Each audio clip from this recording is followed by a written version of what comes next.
attack or stroke. So the pathology, the disease, the way things occur, they all happen the same way for heart attacks and for strokes to a large degree. What are the factors that contribute towards this? Number one on that list is cholesterol, followed by smoking, high blood pressure, diabetes, obesity, sedentary lifestyle, genetics. Indians are at 3 times higher risk compared to the Chinese in the Singapore population. This is based on population data. And what are your genetics? Your genetics are the practices of yourself and your forefathers and the practices of people for several hundred generations manifesting in your lifetime. Stress, one of the biggest causes of heart attacks as well, and obstructive sleep apnea, which is actually one of the most under-recognized risk factors. It is obstruction of the airway. I can almost guarantee you that 1/3 of people out there are actually snoring. And if you snore significantly, that's because your airway has become obstructed going in. That puts strain on the heart. All these things combined increase your risk of getting heart attacks. But when you add them to each other, it is not a 1 + 1 = 2. It becomes a 1 + 1 = 3 or 4. And most people will have a few of these risk factors. Common symptoms are chest discomfort, moving to the back of your neck, up to your jaw, down your left arm. But we find that more than 50% of people who have heart attacks actually don't get these symptoms. So this is why checking or making sure up front that you don't have blocks makes a lot of sense. Because by the time you wait for symptoms, it might be too late. And very often you might even have a heart attack without having any symptoms. 50% of heart attacks are asymptomatic, do not have symptoms. This has been found in the general population when we do scans on hearts that people have had heart attacks without even knowing it. And the pump function has become compromised. What we consider to be normal cholesterol levels, you'll always hear this number saying less than 200 is normal. And most of the time I hear people coming into our clinic saying, oh, my cholesterol is just slightly high, it's just above 200. The total cholesterol, what you see here is not the whole story. It is broken down into 2 bad cholesterols, LDL, triglycerides, and the good cholesterol. The bad cholesterol outweighs the good cholesterol by a factor of 10. Getting your triglycerides down is not as important as getting your LDL down, but is also important enough in trying to reduce your risk of cardiovascular disease. LDL, low density lipoprotein, is bad cholesterol, triglycerides, bad cholesterol, HDL, good cholesterol once again. The good cholesterol, if it's low, means you've got a higher risk, but bringing your good cholesterol up actually, unfortunately, has not been proven in any studies to make that much difference. It just tells you you're at higher risk. But bringing down your LDL makes the biggest difference of them all. A normal LDL level, if you look at the Singapore guidelines in a printout, if you've ever done your bloods, will say your LDL should be less than 130. Unfortunately, it should be less than 100 because this is actually too high. Animals, children, all other mammals are running LDLs of less than 50. People who live in the jungle, who've had several generations of living in the jungle, run at LDLs of 50 to 100. So we are all running high LDL, high bad cholesterol, and it's all relative. And that's why there's so much cardiovascular disease today. 75% of your cholesterol is produced by your body itself. 75% are your genes. Only 25, and it's only 20 to 25% that actually comes from your food. So your lifestyle changes can only affect your LDL or bad cholesterol 20% at most. And I tell most of my patients, if you are drastic with your exercise and your diet, you can reduce your LDL by 10% with diet, 10% with your exercise, and that's the most. So many people coming in with very high cholesterol levels will need a combination of diet and exercise and medication as well. Going on medicines reduces your risk 50% straight off the bat. Once again, I bring you back to these people. These are people living in the Amazon. They've had several generations of a lifestyle without any modernization. Their LDLs are running at about 50 to 100. These people have very low heart disease risk. So this brings me to one of our big topics, because a lot of people coming through our doors always tell me, or my friends tell me, I shouldn't take a cholesterol tablet. I know I've got a block, but medicine is bad for you. So they stop their cholesterol tablets. And studies have shown stopping these cholesterol tablets when you've actually got blocks, actually increases your risk manyfold. Many patients have come through our doors and other hospitals as well, having stopped their medicines because they've read stuff on the internet saying, don't take medicine, try to do things naturally instead. What we tell people is do things naturally on top of taking your medicine if you've got a block. And many people have actually died as a result of stopping cholesterol tablets because they've been misinformed by information on the internet. So, having moved through all this, how can we reduce our risk overall? First of all, see a doctor when you need one, early health screening, okay, with a cardiac emphasis. We know cardiovascular disease is a major issue. If you're recommended to take medication, please do take it. Please don't come off it. If you've got blocks, there are ways for us to open it, and I'll tell you how this is done. And one of the things you might want to do is learn how to do CPR. There are courses all over the country teaching you how to do CPR on your loved ones, because it might save their lives someday. CPR is cardiopulmonary resuscitation, where you press on the heart, yeah? But before you do all that, of course, you need to change lifestyle. Make sure stress levels are reduced significantly. Visit the doctor if you need to. Check your weight. Make sure you eat healthy and exercise. There's a whole bunch of stuff that's unhealthy and there's a whole bunch of stuff that's healthy. And I think intuitively, most of you would know which ones are good and which ones are not. If it tastes really, really good, in all likelihood, it is not so good for you anyway. We always talk about healthy portions. I think Meenu will go through all that. That is her forte.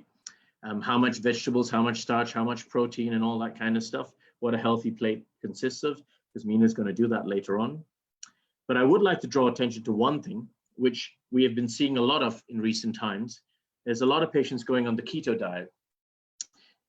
From a cardiovascular point of view, we actually do not advocate the keto diet. In fact, the American Heart Association has put out a warning against the keto diet, saying there's an increased risk of mortality. This is actually from Ken Williams, who is the president of the AHA. Now, there's lots of other bits of information on the internet saying leading cardiologist says this, leading cardiologist says that. A lot of these have been unsubstantiated, and we'll come back to that later on in our myths section. So, how do we do cardiac screening? Very simple. You need to be examined first of all. It's quite difficult to do one on your own. A doctor needs to have a look at you, examine you properly, take a proper history. There's a number of tests that we can do. A baseline simple test is an ECG, or EKG as they call it. An ultrasound of the heart will tell you what the pump function of the heart is. Sometimes you might need x-rays, a treadmill stress test, and more complex scans such as a PET scan. And only if you've got big blocks, etc., angiograms and angioplasty. An ECG or an EKG is a very simple test where you stick a bunch of leads on your chest and it's read. Now, it might seem like a very simple test, but there are books this thick written on that one sheet of paper alone. So sometimes interpretation of this is often an issue too. A treadmill stress test is an ECG while you're exercising. It allows you to look at heart rhythm disorders, blocked arteries, exercise capacity, but we must understand that the accuracy is only 70%. And that is 70% for a 70% block, meaning if you don't have a 70% block, this treadmill can't pick it up. So if you want to look for a 20, 30, 40% narrowing of your arteries, a treadmill stress test cannot pick it up, unfortunately. And this is why we see many patients with normal treadmills and with multiple blocks in multiple areas. Because the treadmill stress test, although it's a good test, it's not 100% accurate, only 70. Ultrasound scans of the heart and neck. The neck is a window to your heart because all your arteries are connected. If you look at the picture that I showed you earlier, you remember that. The heart arteries, the neck arteries, they're all connected. They're all the piping, like in the piping in your house. Your house has got piping, electrical system, and a pump. This here is the piping. If your coronary arteries are blocked, the likelihood is that you'll have blocks in your neck arteries too. So we tend to screen a lot of our patients with ultrasounds of the neck arteries to see if there's early plaque formation. If there is, we're more aggressive in how we treat it. A pump function test, an echo and ultrasound scan of your heart shows the heart pump. That often tells you what the walls are like, if the valves are okay. And these two tests are very important baseline tests that we tend to do for most people. On your left is a good pump. What you see here is your valves opening and closing. a good pump here. And you can see this one doesn't squeeze so well. I'm showing you, and it doesn't squeeze towards my arrow, whereas this one does. So these are things that we can do for our patients. We can see the 4 chambers of the heart, how the heart pumps. We can look at the neck arteries. This is an ultrasound in your neck artery, looking at flow through, that's red. And this guy's got a few blocks here, so it's compromising the flow. So these are things that we can do in our clinic to have a look. But if you really want to have an image of the heart arteries, ultrasounds cannot do it, a treadmill cannot do it. And I often advocate that people do a CT scan. A CT scan of the heart arteries tells you how much calcium's in the artery. On the left is a clean artery with contrast. So what we do is we inject contrast into the arteries through a vein outside. It gets to the heart. We take an X-ray picture, a CT scan. This is a clean artery with contrast flow through it. This guy's got one tight block in one spot. Okay. This fella has got an abnormality where the artery runs through the muscle. So CT scans can tell us a lot of stuff different, very different from what the other tests can do. And the technology has been moving in leaps and bounds. We now have 640 slice CT scans with very good resolution. So this is a 3D reconstruction of someone's heart where the heart artery is clean. And this guy, the contrast going through is pinched by the block. So there's no flow going through. So CT scans are a very good non-invasive way of looking at heart arteries when needed, but not for everybody and in the appropriate individual after advice by a doctor, of course. But CT scans can look at a whole lot of other things too. You don't only get blocks in your heart arteries, you can get blocks in the arteries near the abdomen, swelling of the arteries, and all these things can be seen with CTs. We can do other scans, and we've heard of nuclear perfusion scans. Maybe some of you in the audience have. It's older technology, but it can look to see how much of the heart muscle has enough blood flow. So the red areas are normal, but this area of the heart doesn't have blood. Is this coming from us? No, okay. If there are blocks in the heart arteries, we can do something called a coronary angiogram. The coronary angiogram looks at the inside of the arteries. I'm moving past. It's in a setup like this. These are actually pictures of the arteries. We go through the wrist most of the time, for most of my patients anyway. For the last 15 years, we've been going through the wrist, easier for the patient. We inject contrast in through a catheter. That's a catheter going to the heart artery. We inject contrast in. And on the left, this is the artery. This is the catheter injecting contrast, nice and clean.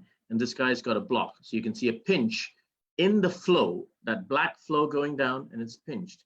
So something like that happens. What we do is we balloon and we stent it. So once again, on the left, clean, right, block. We can fix it.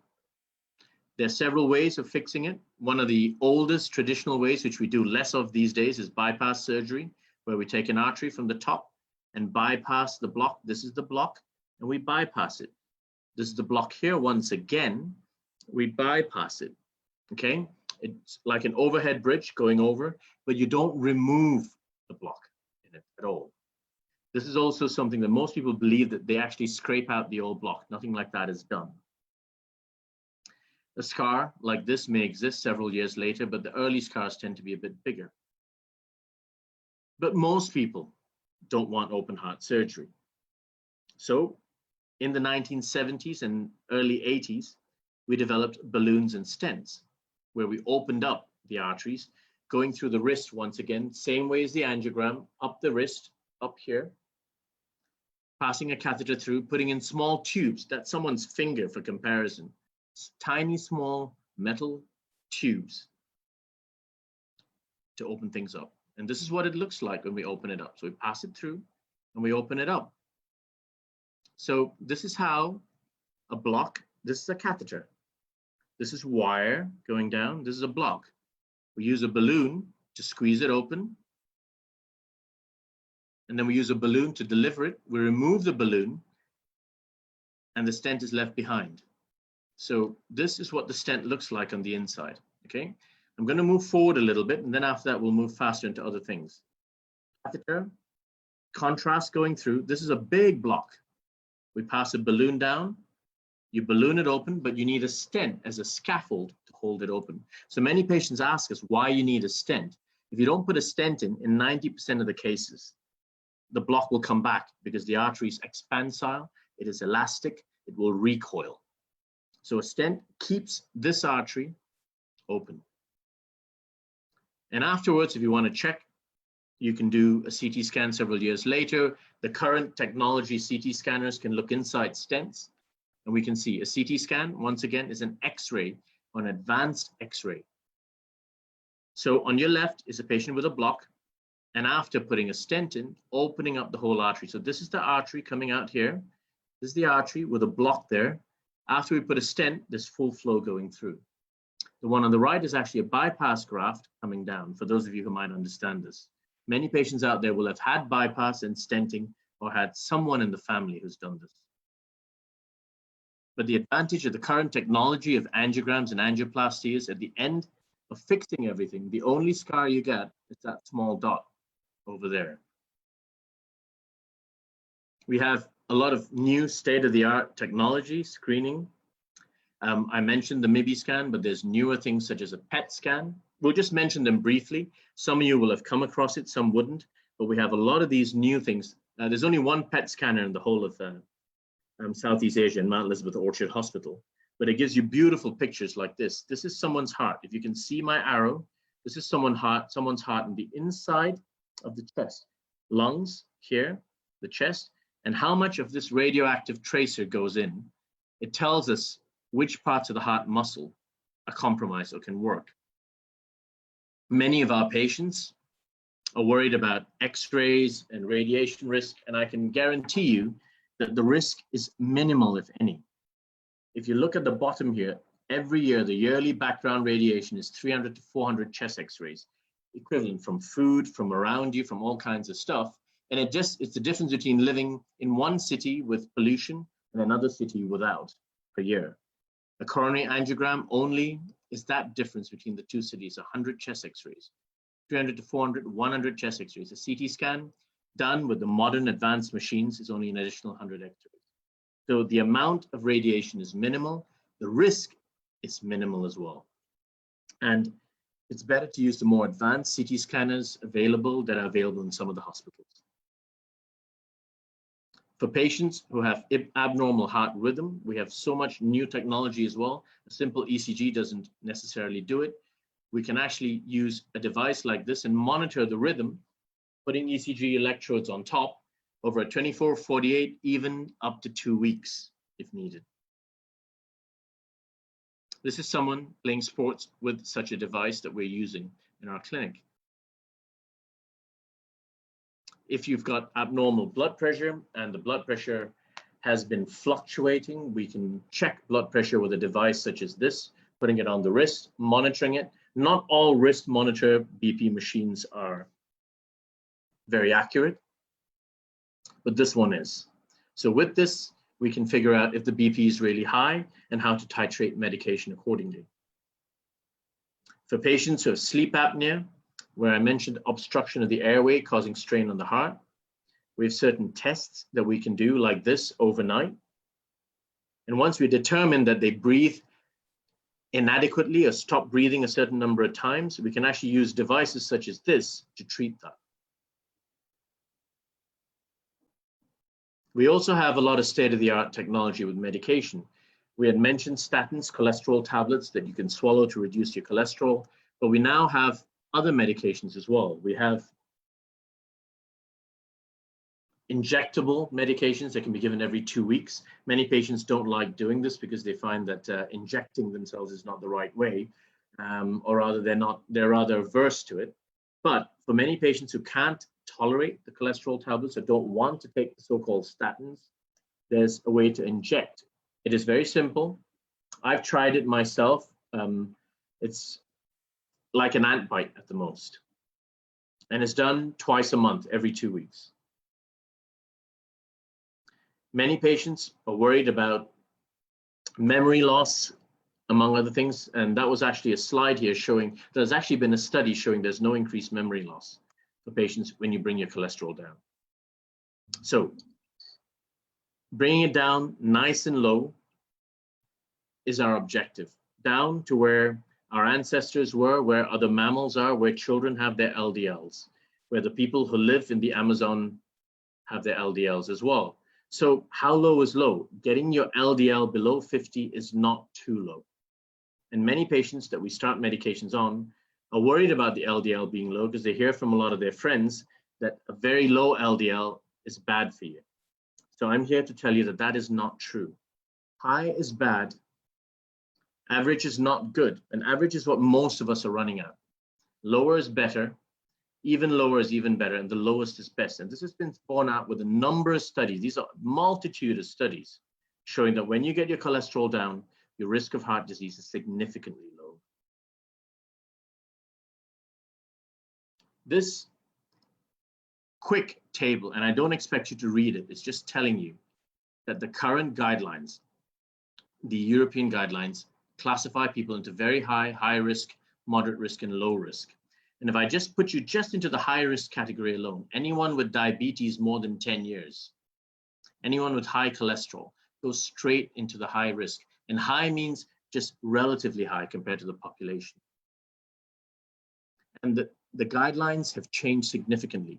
What we consider targets in 2016, this is 2016, this is 2019, everything has moved one level down. And what we aim for our patients on medications are a lot lower than they used to be. So when those of you who are on medicines and you go see your doctors, you'll find that they're trying to push that LDL down as much as they can. We are not so concerned about HDL. Bringing up HDL does not make that much difference. Bringing down the LDL is where all the benefit has been seen. And that's why most of the push in Europe, in America, in India, in most of the countries, Singapore especially, is to bring the LDL levels down. We tend to do some other tests to look for risk, and I'm just putting it down here that it's in the guidelines, the ultrasounds that I mentioned and the calcium score that I mentioned as well. So if you've got blocks, moving forward, what do we do? In the past, if you had 100% blocks, it's called a chronic total occlusion. This is an artery, this whole thing is blocked. If you had 100% blocked, most of the time we sent a patient for bypass. Now with a whole load of new equipment, we can just run through it, get the artery open, and we can stent it. So we find that we're sending less and less patients for open heart surgery, and more complicated cases can be fixed. I'm not going to show you all the devices because it's difficult, but just to show you what a block of 100% looks like inside an artery, and we now have good tools that can go through it. And at the end of it, once that's done, you manage to drill or use special balloons to open it up. You can put a stent inside like this, once again, opening the artery up. We have imaging equipment to look at the inside of the artery. This is actually an ultrasound of the inside. This is a 1 millimeter measurement here. So this is even less than that inside the artery.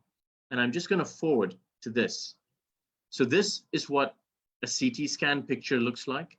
We can do an angiogram to pass contrast in, and we can look at the inside with the ultrasound to look and see what the inside of the artery is to make sure that our stents look really good. So this is actually looking inside an artery. If you look in here, 3D reconstruction of a stent to make sure that our stents are put in. So nowadays when we put a stent in, we can make sure that it's put in properly, it's touching the walls, and make sure, as far as we can, that there's very little chance of reblockage. So what you see is like a video game going through the artery, and these metal pieces here are the piece of the stent. Okay, we have special balloons that we're using these days. All this year, we've come out with a lot of new things. We've got something called a shockwave balloon, where in the past, the calcium could not be cracked. Soft cholesterol plaque becomes calcified, hardened cholesterol plaque.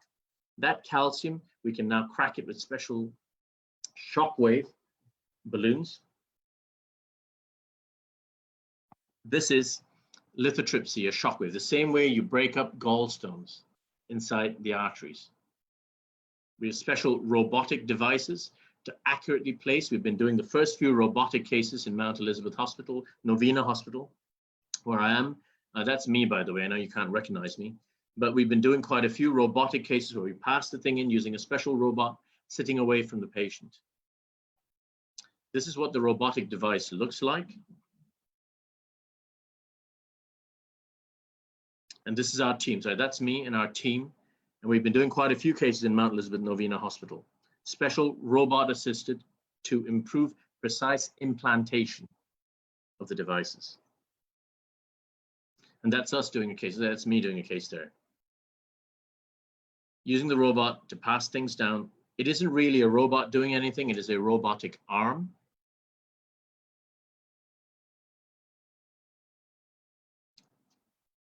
So we live in a great age these days with a lot of new technology, new equipment, devices that can improve our outcomes for patients. And we're lucky to live in the age we're living in because there's lots of new developments as we move along.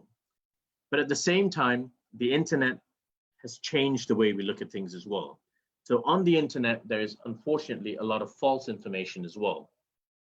There are a lot of common myths and misinformation, and some of you may have received some videos like this, where they say nowadays we don't need to do balloons and stents. We can use this kind of a device going in and can suck the block out. This actually is only half the story, because what they're showing you is the first half of what we've been doing for the last 30 years anyway. We put a device in and we suck out a clot from a heart attack. Heart attacks are caused by clots, a plaque ruptures or a cholesterol deposit ruptures. Clots form on top, we pull out the clot, and after that we put a balloon and we put a stent. So this is just showing you the first part before we put the stent. So when someone clips the video and sends the first part out, we get misinformation. There's also more misinformation, such as in this video, where, I hope this plays, where, yes, in this video where there's apparently nanotechnology, little devices scoring, cutting out little pieces of blocks in the heart arteries. This does not exist. This is a futuristic animation showing you what they think could potentially happen in the future, where you stick stuff like that, you go in and you get little things to cut it out. All these things don't exist, but unfortunately, a lot of our patients are sending us WhatsApp messages with this kind of videos showing special machines that can remove blocks. So all these things don't exist. These are common myths, misinformation, and unfortunately false information on the internet. I put myths beside these here. It is not that garlic, omega, ginger, and tea are good, but they cannot replace medications if you've got a block. There are many patients of ours who have blocks, who then decide that they're going to stop their medication. They substitute it with these things in the hope that they can treat their medications and the blocks go away. First of all, none of these can take away blocks, neither can any medication. So these are actually myths and misinformation that I thought we should share with you today. And this is the biggest one of them all. Good news, all you Lipitor users rejoice, cholesterol is officially removed. This is a doctored article. All this is not true. Cholesterol has never been taken off the list, and this is misinformation once again. Many of you would have received this over the years because every year this gets recirculated on WhatsApp. And you will know this because the European Society of Cardiology on the 3rd December 2019 had to come out with a statement refuting all these facts. That cholesterol is not bad for us, statins cause more harm than good, that having your cholesterol high is a good thing for you, just to let you know. And coming back to this once again, the keto diet is not something someone should be doing long-term. Meenu will probably go into this more in detail at a later point in time. We can discuss it in our Q&A if you'd like. But if someone does do the keto diet at any point at all, it should be very short-term. You cannot maintain a high-fat, low-carb diet long-term without causing harm to your body. A diet should be balanced at all times. Going vegan is not a bad idea and it's quite good. There's this program called The Game Changers. Many people would have watched it. Going vegan is a great idea. I can't do it myself because I find it very difficult, but these are all things you can do. But going extreme, like on a keto diet, is not something we would advocate. So before I end, take home points. You saw all this in the beginning. Sudden cardiac arrest can occur to anyone. We know about all this. We know what the risk factors are, from high cholesterol to smoking, stress, sedentary lifestyle, and all this is relative once again, okay? Because if everyone around you has got a large waistline and your waistline is smaller, your relative risk is less. Nevertheless, I always tell this to our patients, unless you can see a six-pack in the mirror in the morning when you wake up, you're overweight. I can't see my six-pack, okay? So I'm not saying people should be able to do that, but this is what we should be working towards. And having a healthy lifestyle, as before. Early health screening if you need to. Everybody from the age of 30 onwards should at least be doing a blood test. 40 onwards, you might want to be doing other things. When you cross 50, you might want to do an ultrasound of your neck arteries or a calcium score, just to make sure that you're not accumulating blocks. And if you need to take medicines, these medicines, when advised by a cardiologist or a doctor who has assessed you appropriately, these medicines will save your life. If you need to get the arteries fixed, you need to get the arteries fixed as well at some point. Thank you. Thank you, Dr. Nair. Wonderful. It was wonderful experience listening to you. Lovely. I think it's a super eye-opener for many of us. And the participants are, I think they have been really benefited by following listening to your talk. And thank you so much. Oh, thank With you. this, Thank you. Doctor, I have seen there are questions coming up. After this, I will just present a short presentation over the diet part so that it will be a complete package for the attendees today. And we will open the forum after that for the question sessions. Yeah. I think we look forward to hearing from you about the diet aspect of things as well before we go to the Q&A. So much. Thank you. Let me just share.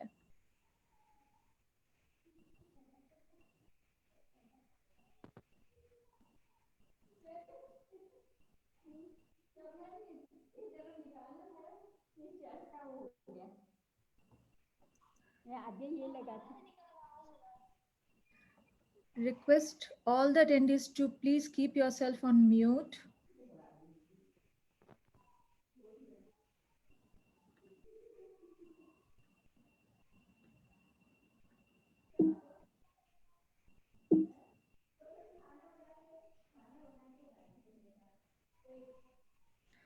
Okay. So this is a slide shared from UCLA Health Report, which clearly says heart and circulatory disorders are one of the leading cause of death in perspective. And especially as Dr. Nair has already mentioned that females or women are more prone to have heart attack and heart disease. So let's talk in a brief again as a recap. What are the major risk factors towards heart health? First foremost, which is on the left side of the screen, you can see these are the factors, these are the risk factors, which is common for both men and women, which are smoking, diabetes, high cholesterol, high blood pressure, obesity or being overweight, being physically inactive, or if somebody is having family history or depression or stress. These can be the common factor of affecting your heart health for both men and women. But apart from that, women have certain other conditions which may also impact their heart at risk, which could be preterm delivery, gestational hypertension, which is when your blood pressure shoots up during your pregnancy, or gestational diabetes, when a female is diagnosed with diabetes during pregnancy, or autoimmune disease, breast cancer treatment. Yes, sometimes it is also seen that the heart is impacted. PCOD or PCOS, which is polycystic ovarian syndrome. Also, menopausal status and hormone use may impact women towards their heart health. So I'm not just sharing, I'm just skipping this slide because Dr. Nair has already discussed so in details about cholesterol. Now, these are the slides again for the hypertension. For those who have missed out, you can just click a screenshot. Okay. Few things I would like to mention here. Why do we need to lower the blood pressure? Very, very simple for a common man to understand. If you lower your blood pressure, if your blood pressure is gone reduced, your chances of getting stroke can get reduced by 40%. Getting a heart attack can reduce by 20% or 25%, and chances of getting heart failure reduces by 50%. And coming to the weight loss, which most of Indians and Asians, we don't realize how important it is. You have also mentioned, Dr. Nair, that yes, having a six pack is more important towards reducing the heart risks. But many of us, we don't even understand what is being in a good weight zone. First thing, you need to understand weight loss. People often come to me and ask like, I have lost so many kilos in past, I'm doing this, I'm doing that, special diets and all.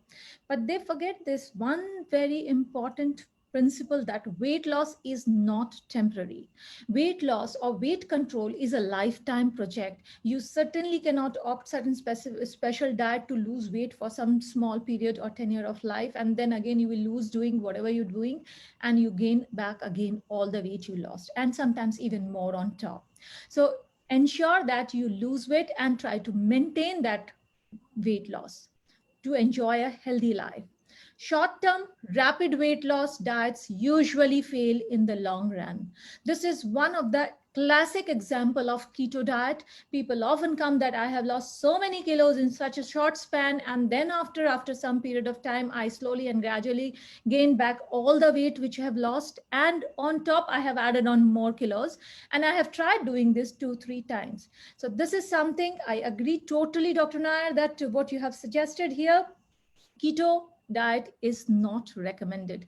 Try to adapt healthy lifestyle. The key is our lifestyle change, which is reducing the overall calorie intake and increasing physical activity, which will lead to a healthy heart. No short-term quick fixes, please. For many of us who even are not aware of what is overweight zone, usually people compare with their neighborhood or their surrounding, and they just see, oh, I am better off than my neighbors or my friend circle, I am the slimmer out of the rest.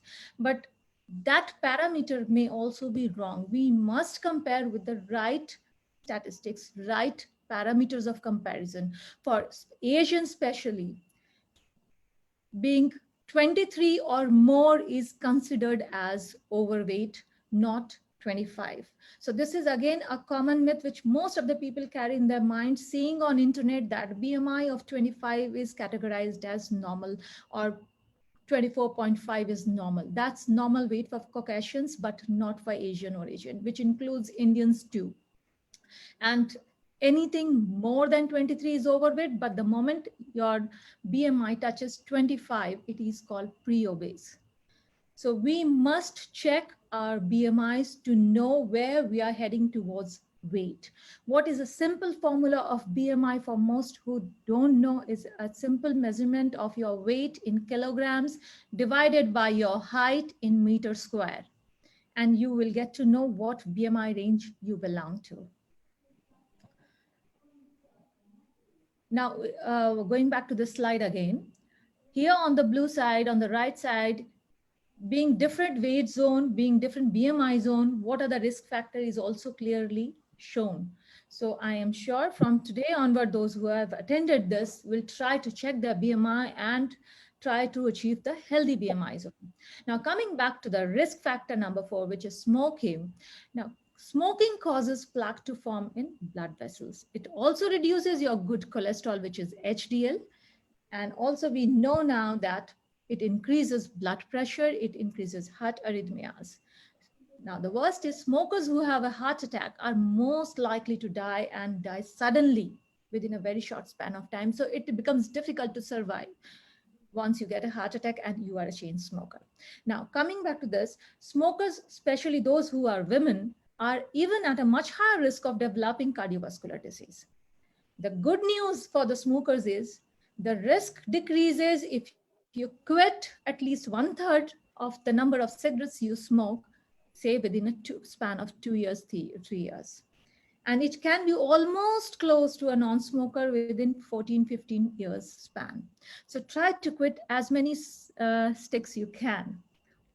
And what is the benefit of exercise? It helps in weight loss. It helps increasing your good cholesterol. And also it helps decreasing blood pressure. Now, the next factor which most of us ignore is stress. Yes, stress is directly related to our heart health.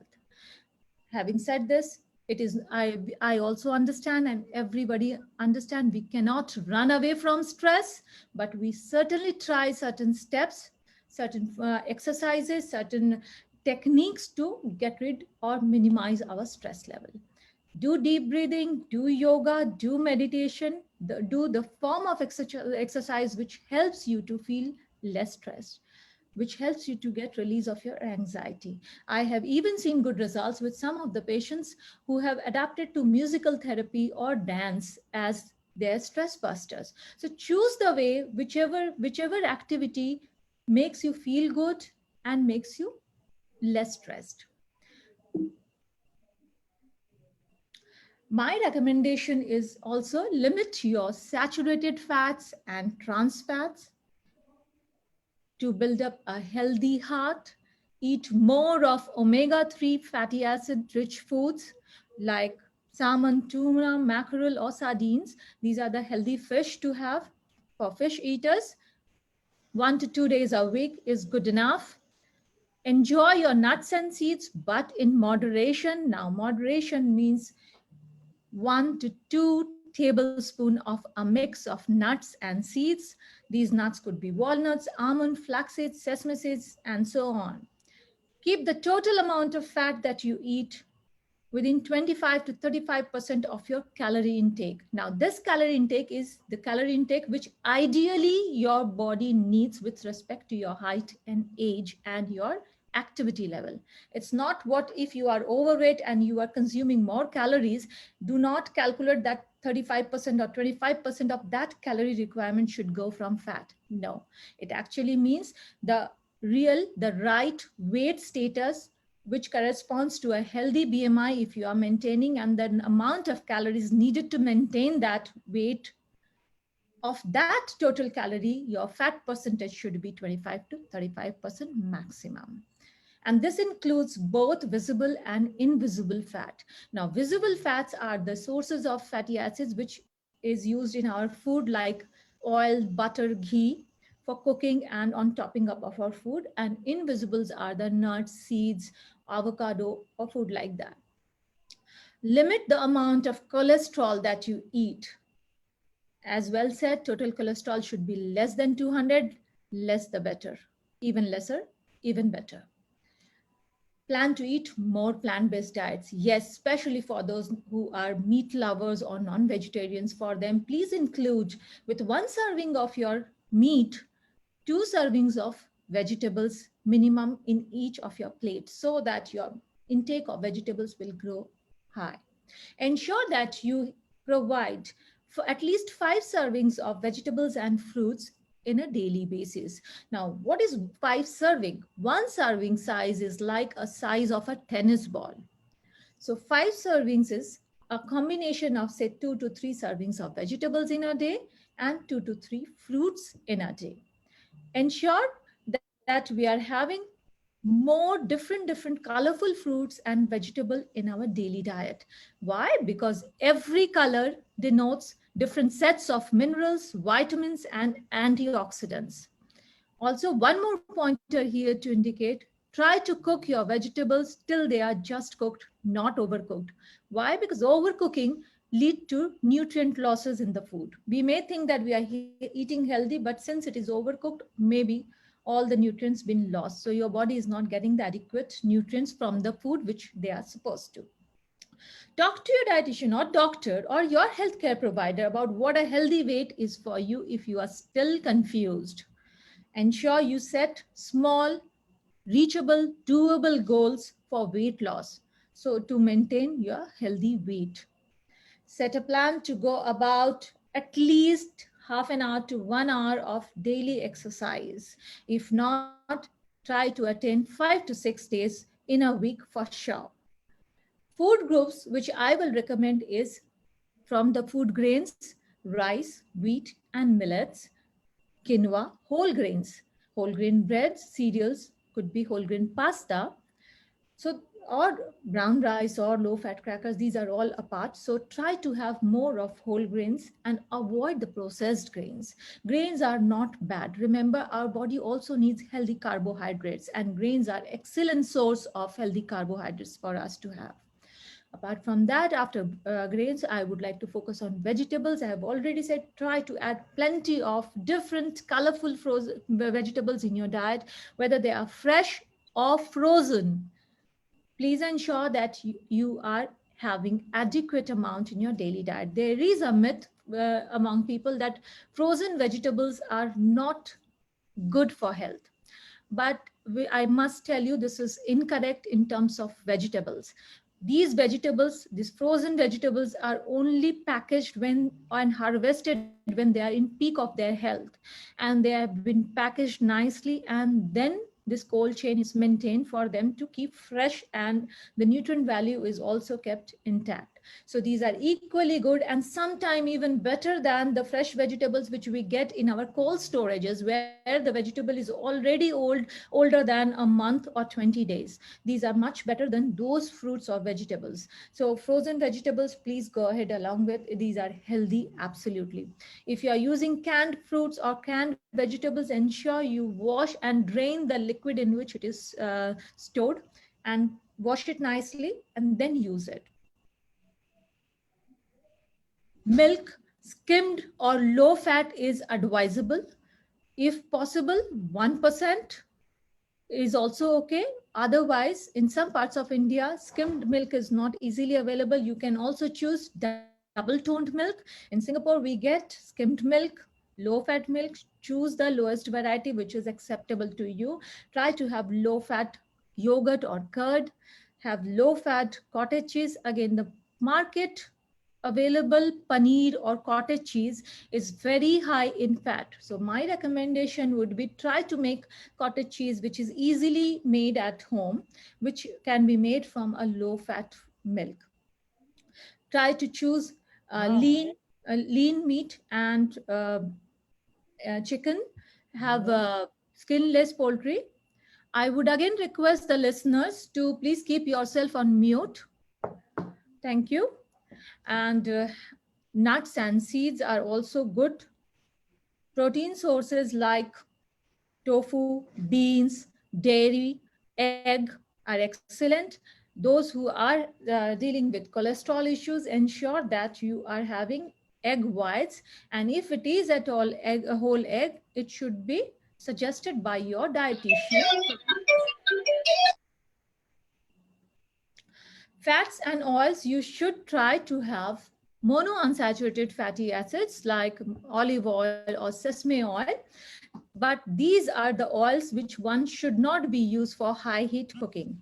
Usually Indian type of cooking where the heat is very high, you must try to use high smoke point oil, which can break down less.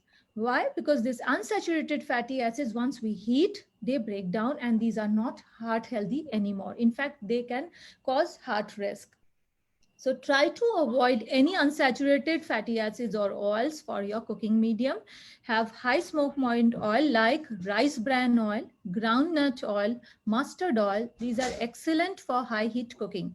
Even sometimes I keep hearing that coconut oil is good. Yes, coconut oil is good, but provided it is only used in very, very limited portion, because don't forget it is excellent source of saturated fatty acid, which our body does not need in that amount. So sometimes some food you like to eat in coconut oil, you can still have it, but remember, not on a daily basis. Ensure that you are having 1 tablespoon of seeds and nuts and avocados in your daily diet. These are heart healthy fruits and vegetables and nuts and seeds. Now, I'm coming to the food which are not recommended for your heart. Grains. Now, grains have two categories. So far, I have said the healthy grains, which are the whole grains. Now, the grains which are processed, those the white flour or all-purpose flour or maida, which is used in pastries, cakes, donuts, biscuits, crackers, or even butter popcorns or cheese puffs. These are all unhealthy. Say no to this food. These foods can be occasional treats, and remember, occasions are not every other day. They are once in a while, maybe one time in a month. Vegetables, again, they are healthy as long as they are not cooked as a fried vegetable or not added with a lot of cheese or cream sauce. So ensure that you are eating vegetables in the correct manner which they are supposed to. Fruits, again, people often do them grilling, frying, or they serve with a lot of cream and butter. These are unhealthy way of having fruits in your diet. So please avoid this. Milk, more than 2% fat or half and half milk or whole milk are not good for your heart. So ensure that we cut down on this and start adopting to low fat milk. For meat, poultry, again, the high fat cuts, organ meats, whole eggs, or egg yolks are not good for people who are dealing with heart health. So please avoid. Limit or avoid margarine, butter sticks, or partially hydrogenated oil, oil which is thick, which is frozen or like a cake in your room temperature in your kitchen are all hydrogenated oil. So please reduce, or even better if you can avoid this. One more pointer here is I would like to focus for people to learn to read labels. It is often seen that we buy off the shelves products like which looks good, which are more popular, or the publicity which are more there available in market. But people often forget to see the label. If you see the blue thing here on the left, these are the total fat, saturated fat, or cholesterol, or sodium content, or trans fat. These should be limited. So please keep a check that these should be low. So if you see the label, it is written there, but it needs few minutes of your time to focus on that. Remember the 7 simple rules of your life. Get active, do regular exercise, control your cholesterol, eat better and good quality food. Try to eat fresh food as much as possible, less of processed food. Manage your blood pressure, lose weight to attain a healthy BMI, reduce your blood sugar if you are diabetic, and stop smoking. Thank you so much. With this, I will open the forum for people to ask questions. Meenu, first of all, thank you so much. I learned a lot from that. That was not just a diet talk, but a holistic approach to life. So that's something we all need. And I just had to say that. And I love your whole statement about everything in moderation, because I think that's the key to life. Thank you. Yeah, because when we start imposing that stop this totally, sometimes people may not able to follow. End of the day, we are not robots, we are human beings. We have to adapt approach which is doable and adaptable in our life. So doctor, we have a lot of questions today. Somebody has asked, what are the basic tests we can do self-check on a particular interval? Yeah, so I mean, this is a very good question. Unfortunately, it's a complicated answer. And I wish there was a simple answer to this as well, because it depends on your particular health status at that time. So you need to be assessed, and then a baseline needs to be formulated. And that baseline depends on your overall cardiac evaluation. So if your cholesterol is high, if you have diabetes, if you're overweight, if your BMI is high, as you'd mentioned, the waistline is high, then you need more regular checks and you need more checks in general. But if you come out and your first test when you're 30 years of age is your cholesterol is fantastic, your body fat percentage is very low, you're healthy, you're exercising, all you need to do is then monitor your blood cholesterol, your sugars, etc. at least on a yearly basis if you can, and if not, at least 2 yearly, all the way up till something abnormal comes along. But if the first time you check is when you're 40 years old, and this is just hypothesizing, you're overweight, your sugar is high, the cholesterols are high, the BMI is not good, you've developed a thyroid problem, then you need to check more regularly, because all these things tend to increase your cardiovascular risk. So what should you do? So we picked this 40-year-old individual, let's say, and that is often the average individual. If we take away the thyroid issue, the cholesterol is always a little bit high, the weight's always a little bit high, the sugar may be a bit borderline. Then what do you do?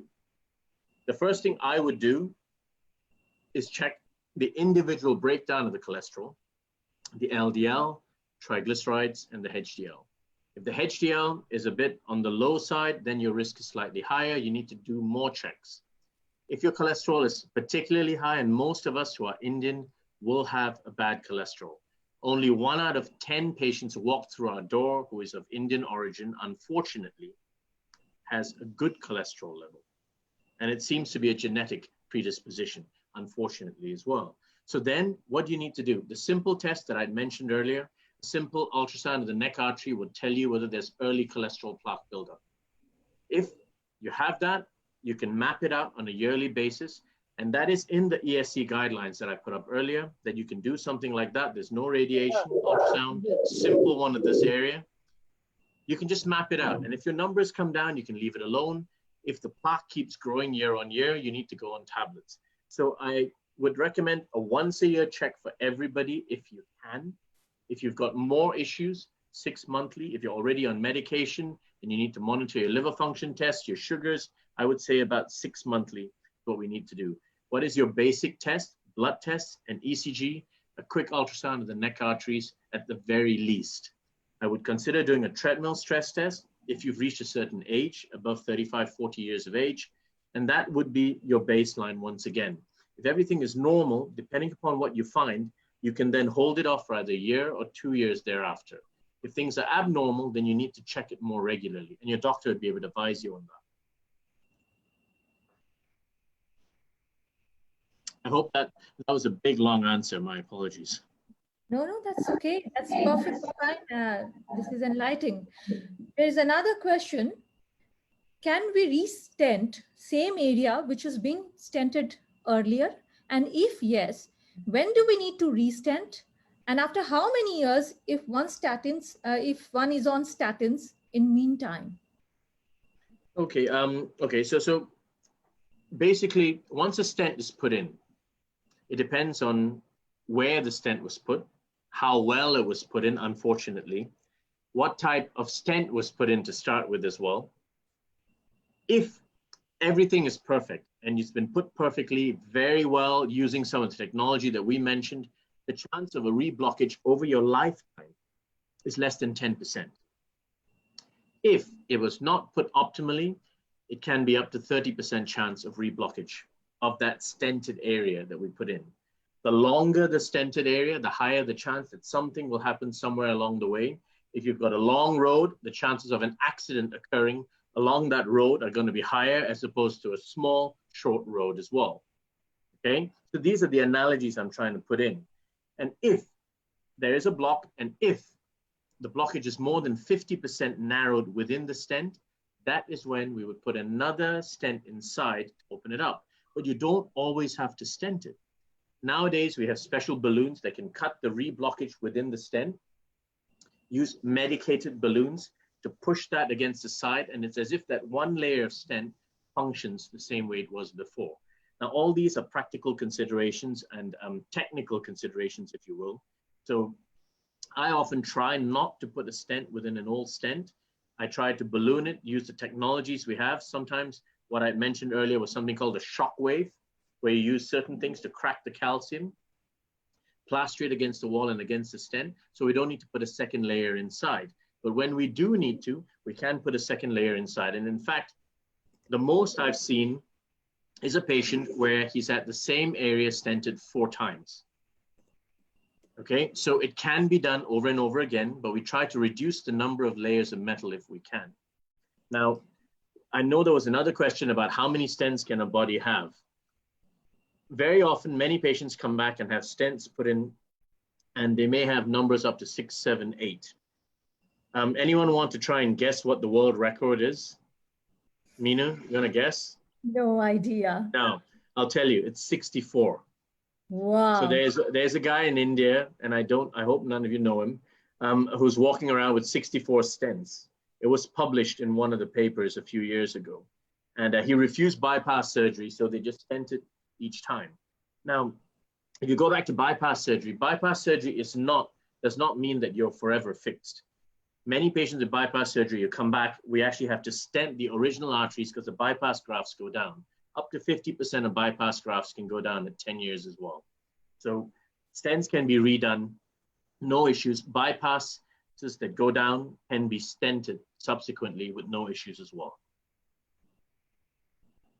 Thank you so much. There is another question, Doctor. For angiogram, when you inject the dye, is there possibility of getting allergy because of the dye? This is so the risk, asked, of course, by and yes, very true. And this is something we try to prevent. In our practice, we give a patient an anti-allergy drug to start with, like Claritin or Zyrtec or something like that up front, and that reduces your risk.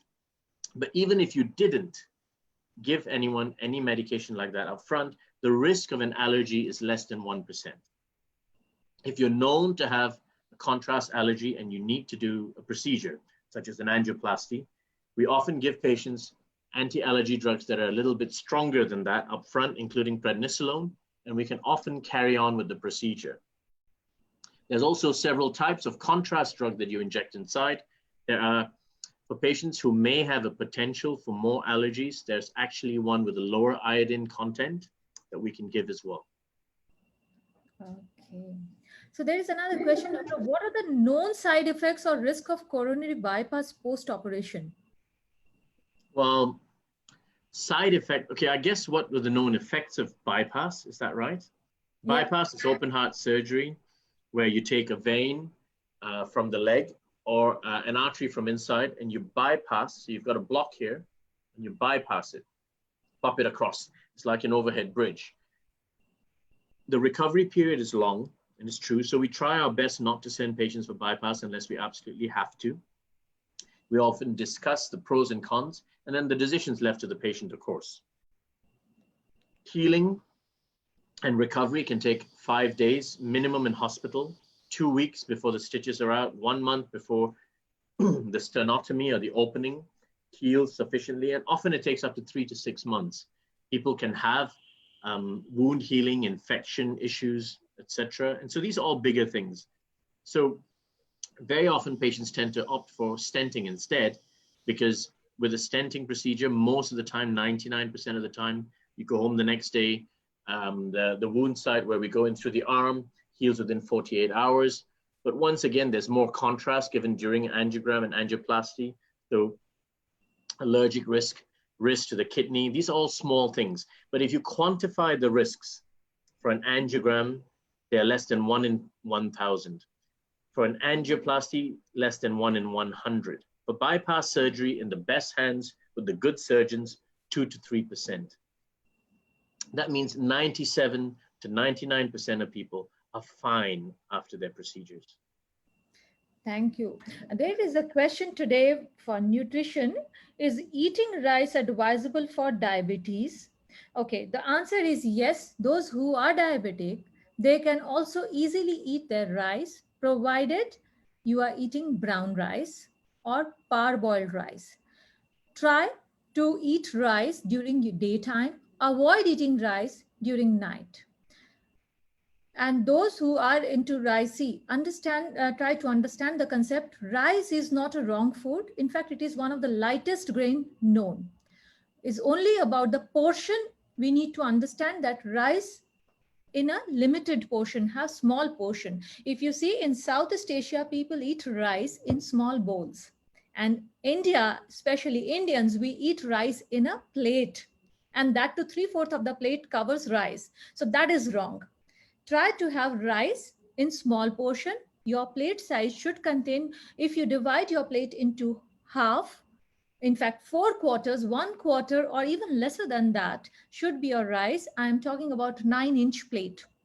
9-inch diameter plate, 1 quarter or little less than that should be with rice or any other grains which you like, whether it is roti, chapati, wheat, millets, or rice. 1 quarter should be protein, and the rest half should be of fruits and vegetables. If you can maintain this plate, your diabetes is no risk. You can control this nicely. Your glycemic index, you will see gradually it will go down, provided you are clubbing it with regular exercise. And also remember, your sleep should be good. Sleepless nights can actually shoot up all these troubles to extreme. Am I right, Dr. Nair? You're Or the extremely sleep right. factor. Yeah. And there is another question, is stevia a good replacement for sugar?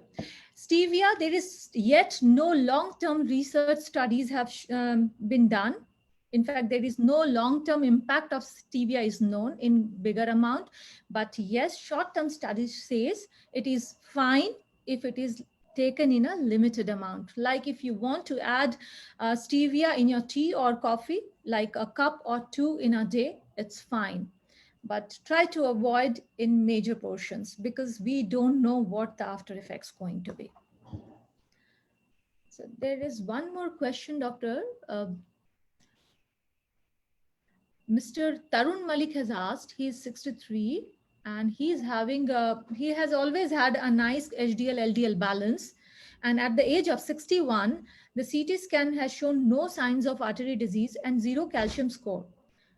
So he's asking, does he also needs any statins? So it all depends on the absolute values. The ratio is not something that we've used a lot of in recent studies. It is an older reckoning where they use the HDL to LDL ratio. Nowadays, we look at the absolute values of the LDL and we rank it against the other risk profiles that we use. There's certain scoring indexes. A CT scan, perfectly normal, is very rare in a 63-year-old. I have to congratulate you, first of all. Normally, you'd find a few specks of calcium. Now, as long as there's any small specks of calcium or any small specks of cholesterol deposit, that means you've already got atherosclerosis and you need to go on a statin, but the dose depends on how low you need to get the LDL level. Now, if your calcium score, sir, is 0 and you've got 0 cholesterol plaque everywhere on this, you don't need to go on a statin. But if you found small plaques, and many patients are told, oh, your scan is fantastic, but what they mean is your scan is fantastic for your age. And many patients who've come into our clinic tell me, my CT scan is fine. I just had a guy the other day who's 54 years old, told me he was told his scan is perfect. Came in, he's got multiple 20% blocks with a calcium score of 100. But he was told that he has a normal CT scan for his age, which is not true. He needs to go on a statin because once you've got any established cholesterol plaque deposit, any established blocks, the only thing that prevents acceleration of that, and it will grow, that prevents acceleration of that is to go on a cholesterol tablet such as a statin.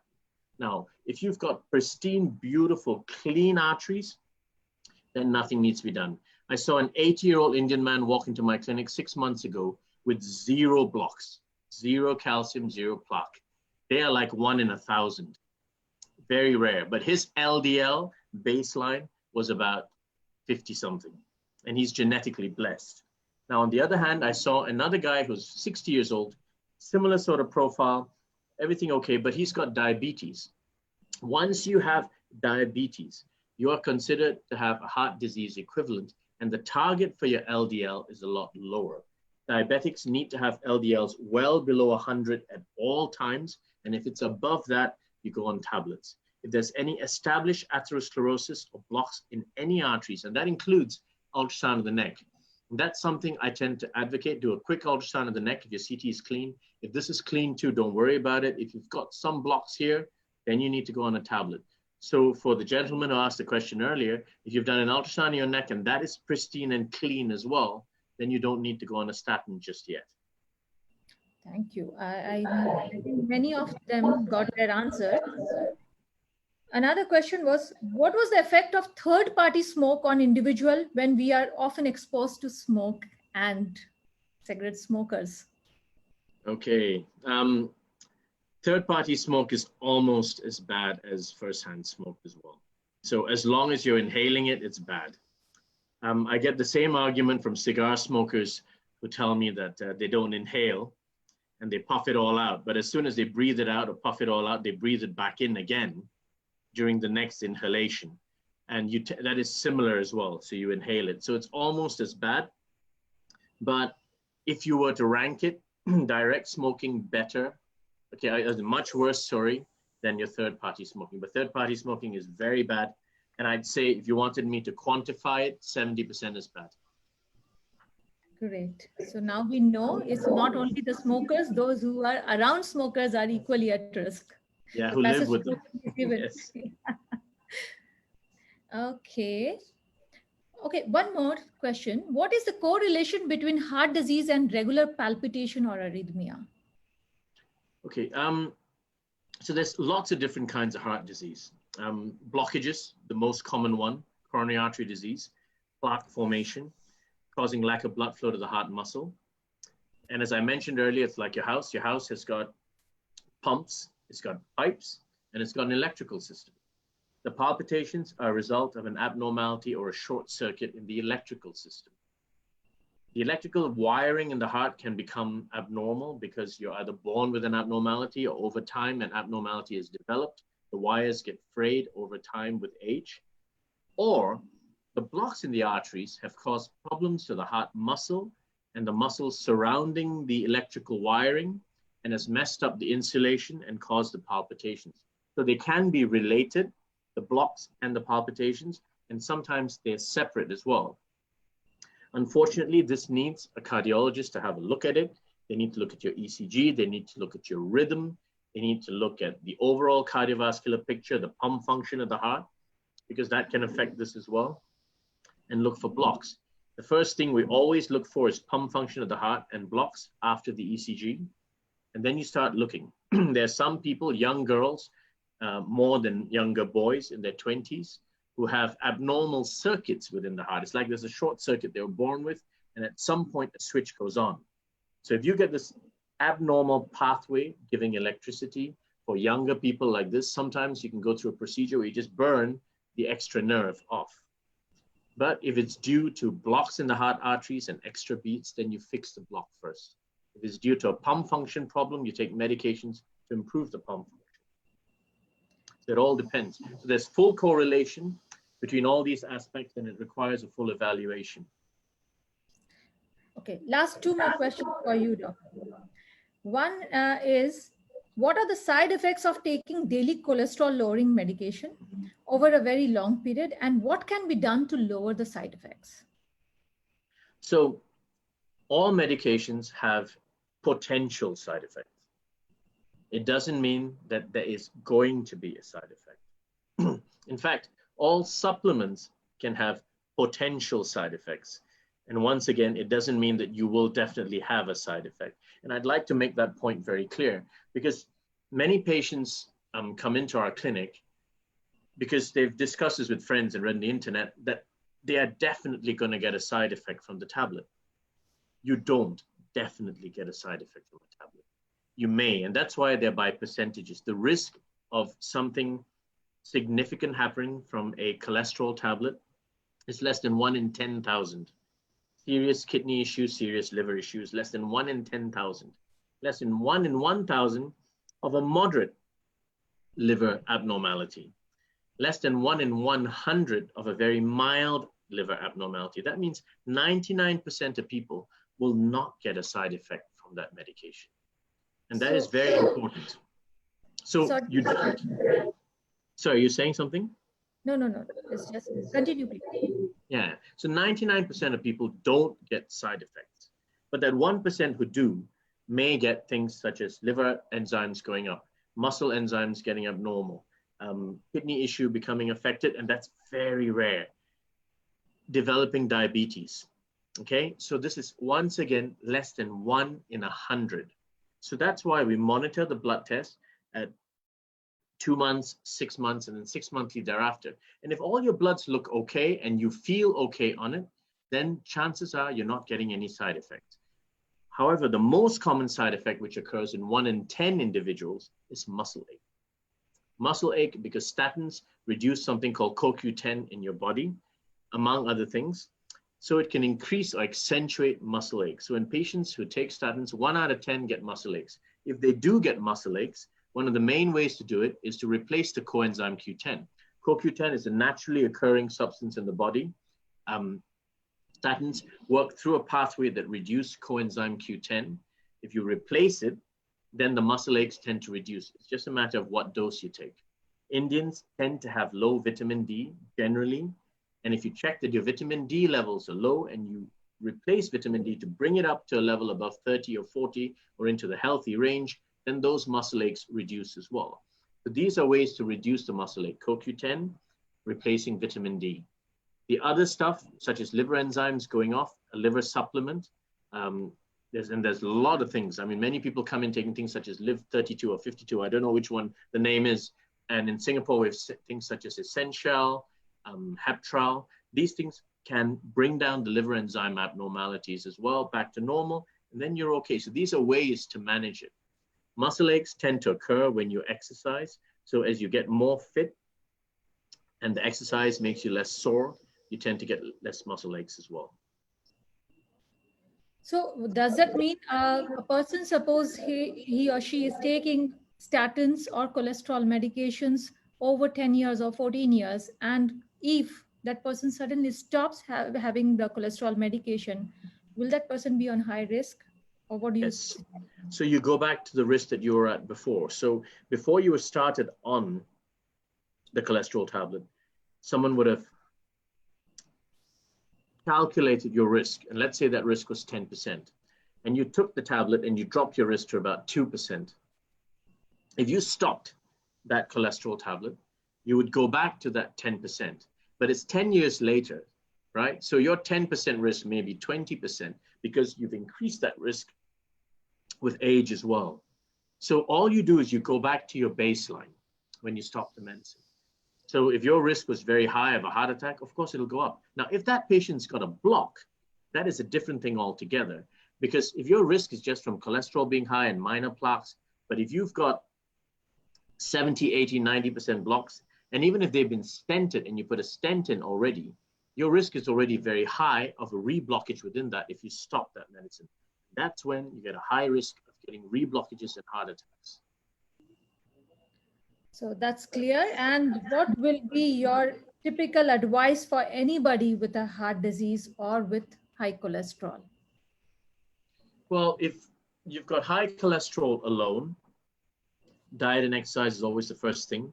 If you've got high cholesterol with blocks that have been proven on a scan, such as a CT scan, an angiogram, a carotid ultrasound, and there's also another thing called a femoral artery, which is down at the leg ultrasound, then you need to go on a tablet if you've got cholesterol plaques, high cholesterol, and blocks. If you've got very significant blocks, you need to be on more than just a cholesterol tablet. If your blocks are more than 30, 40, 50%, you need to be on blood thinning medicines as well, such as aspirin or Plavix, if tolerated. And once again, it is balancing these things out, because that also reduces your risk 20%. Now, if I may, a cholesterol tablet such as Crestor or Lipitor reduces your risk 50%. You're going from here 50% down. When you take aspirin, you reduce it 20%. The combination is a 70% reduction in risk. So if you've got heart disease, as in blocks in the heart arteries, you need to be on these tablets. And on top of that, diet, exercise, healthy lifestyle, these things can bring it down another 20% as well. All these things are important.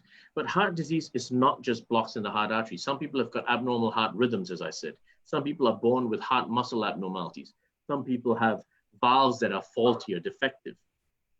If your valve is faulty and it's not very bad, you monitor it. If it's really, really bad and it's completely leaking, then you need heart surgery to fix it. So there's lots of different types or aspects of heart disease as well. Thank you so much. Thank you so much for this informative session, Doctor, today. I would wrap up with the last question has come up regarding the diet. Somebody has asked, is kombucha drink is good or safe for diabetic patients? So for you to answer, I think it's Vikram. Remember, not all kombucha drink are equal in a proportion of sugar. So different kombucha drink can have different proportions of sugar in it. So try to choose kombucha which has less sugar content. Ideally, if lesser than 10% is better. Usually you see a 20% or more sugar content in kombucha drink. So try to avoid those which have high percentage of sugar. And these all depends on how well your diabetes is managed, how good is your HbA1c. If you think it is on a higher side and you are already on higher dose of medication, please avoid kombucha. No need, because it is added with sugar. There are many other alternative options for you to have healthy drinks. So no need of kombucha for you then. So thank you so much, doctor. Thank you everybody for joining in today's session. Thank you. With this, we will wrap up our today's session. And those who want to reach out to Dr. Nair, I will suggest just reach out to me. We will share the number of the clinic. He is available in clinic. It's Heart What Matters, right, doctor? Yes, yes. Heart Matters at Mount Elizabeth Novena Hospital. And we used to practice out of Orchard, but we've shut that one down due to the COVID restrictions. So we're fully at Mount E Novena Hospital now. Thank you. Thank you, everybody. With this, we will wrap up our session today. Thank you so much. Thank you, Doctor. Thank you. Thank you. Thank you.